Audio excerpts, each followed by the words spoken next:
चला विद्यार्थ्यांनो, मधुबनी चित्रकला या सत्रात आज आपला 5वा दिवस आहे आणि आजच्या 5व्या दिवसात आपण शिकणार आहोत की मधुबनी चित्रकलेमध्ये जसे आपण पक्षी काढले, फुलं काढले, त्याचप्रमाणे मानवी रेखाटन कशाप्रमाणे करायचं। कारण या मधुबनी चित्रकलेमध्ये विशेषतः देवी देवतांची चित्र असतात, तसेच मानवी चित्ररेखाटन असते, नंतर नैसर्गिक पशु पक्षी, पाने, फुले यांचेसुद्धा रेखाटन केलेले असते। तर आज आपण आजच्या व्हिडिओमध्ये बघणार आहोत की मानवी फिगर कशाप्रमाणे रेखाटन करायच्या।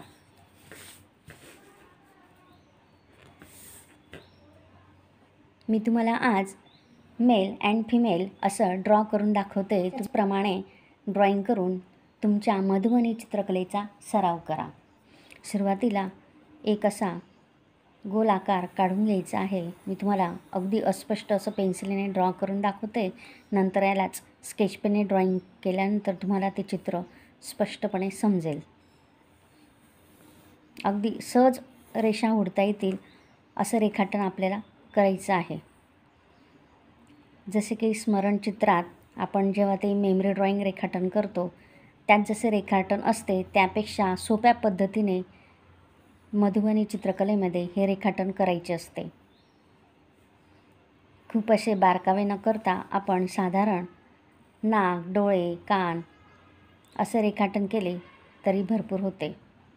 आपले चित्र अधिक सुंदर कसे दिसेल याकडे लक्ष देऊन आपण हे चित्र रेखाटन करायचे असते आणि यामध्ये अलंकार आकार भरपूर असतात, त्यामुळे त्याला आपल्याला बारकाव्याने डिझाईन करावी लागते।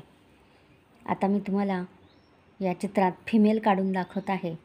तर फिमेल काढल्याने कानामध्ये डूल तर असणारच आणि गळ्यामध्ये तिला सुशोभीकरण म्हणून तिच्या गळ्यात माळा, हार असं आपल्याला रेखाटन करावं लागणार आहे। जितक्या जास्तीत जास्त तुम्ही अलंकार काढून त्याला सजावट कराल तेवढंच ते तुमचं मधुबनी चित्र सुंदर दिसेल। असं तुम्ही पण अंदाजे रेखाटन करून घ्यायचं। नंतरच त्याला ब्लॅक इंक पेन किंवा जेल पेन किंवा शाई पेन किंवा स्केच पेन तुमच्याकडे जे अवेलेबल असेल त्याचा वापर करून कापडावर सुद्धा डिझाईन करायची आहे। अशा पद्धतीने तुम्ही मधुबनी चित्रकला सहज सोप्या पद्धतीने शिकू शकता। यासाठी गरज आहे ती फक्त प्रॅक्टिसची। जितका तुम्ही जास्त सराव कराल तेवढेच तुमचं मधुबनी चित्र सुंदर दिसणार आहे। आपल्या आवडीनुसार आपण यात रेखाटन वाढवू शकतो।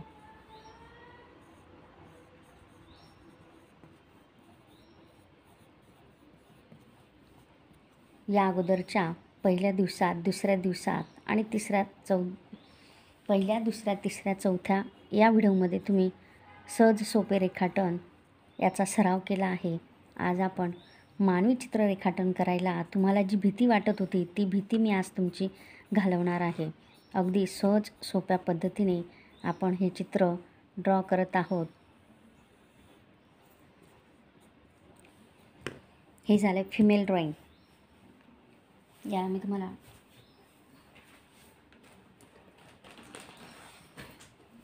डार्क केल्यानंतर तुम्हाला हे चित्र अगदी सुटसुटीत आणि व्यवस्थित दिसेल।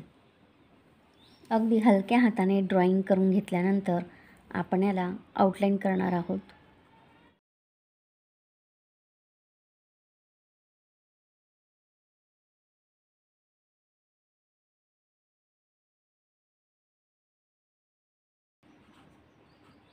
या चित्रात आपण जितकं सुंदर करू तितकं ते आपलं पेंटिंग सुंदर दिसणार आहे। आपण जे पेन्सिल ड्रॉ केलं आहे ते नंतर इरेज केल्यावर ते निघून जाणार आहे आणि जे आपण ब्लॅक पेनने ड्रॉ करत आहोत ते आपलं फायनल ड्रॉइंग राहणार आहे। मधुबनी चित्राची प्रॅक्टिस तुम्ही सहज सोप्या पद्धतीने माझ्या व्हिडिओद्वारे शिकत आहात।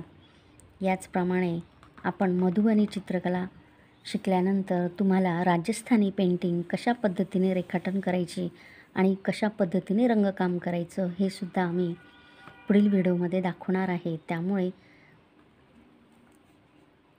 तुम्ही तुमची प्रॅक्टिस नियमित चालू ठेवा.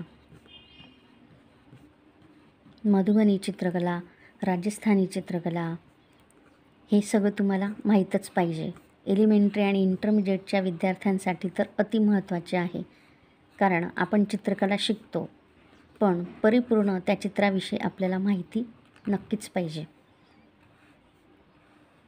ज्यांना स्मरणचित्राचा पेपर खूप अवघड वाटतो त्यांनीसुद्धा हा व्हिडिओ बघितल्यावर तुम्हाला फिमेल काढणं किती सोपं आहे हे समजलंच असेल. अगदी सहज सोप्या पद्धतीने रेखाटन करायला मी या व्हिडिओद्वारे तुम्हाला शिकवत आहे.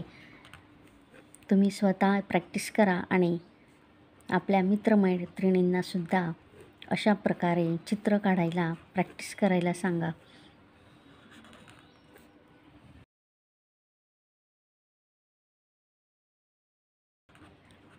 जितक्या जास्तीत जास्त तुम्ही टेक्चर कराल तेवढंच तुमचं मधुबनी चित्र खूप सुंदर दिसणार आहे. बघा, याप्रमाणे आपण रेखाटन केले आहे. मधुबनी चित्रकलेत रंगकाम जास्त करावं लागत नाही, पण त्याचे जे टेक्चर आहे त्याचं प्रमाण जरा जास्त प्रमाणात केलं तर आपली चित्रकला खूप सुंदर दिसते. जास्त करून उभ्या रेषा, तिरप्या रेषा यांचा वापर करून आपण टेक्चर करायचे आहे.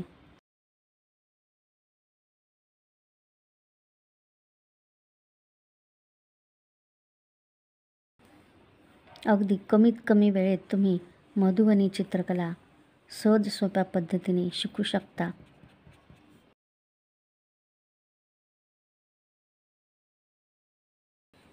हे झाले फिमेल ड्रॉइंग. आता मी तुम्हाला मेल ड्रॉइंग करून दाखवते. यासाठी सुद्धा अगदी सहज सोप्या पद्धतीने आकार घ्यायचा आहे.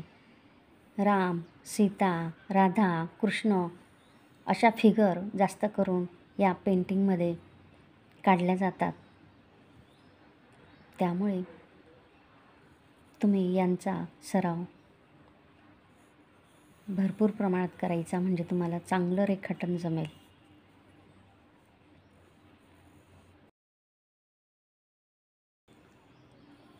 अगदी सरळ रेषा घेऊन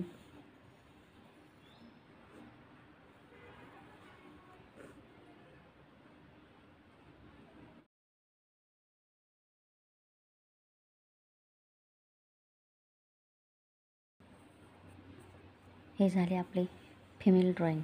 आता मी तुम्हाला याला स्केच पेनने करून दाखवते म्हणजे तुमच्या लक्षात येईल.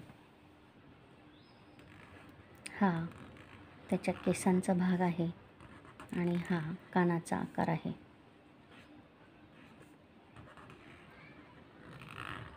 पारंपरिक चित्रकलेत फिमेलच्या कानात सुद्धा अगदी मोठी रिंग असते.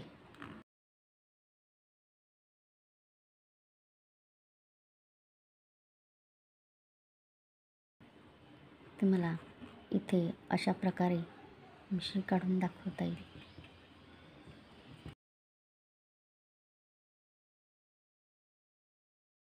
प्रॅक्टिस करा आणि तुमची चित्रकला अधिकाधिक सुंदर करा.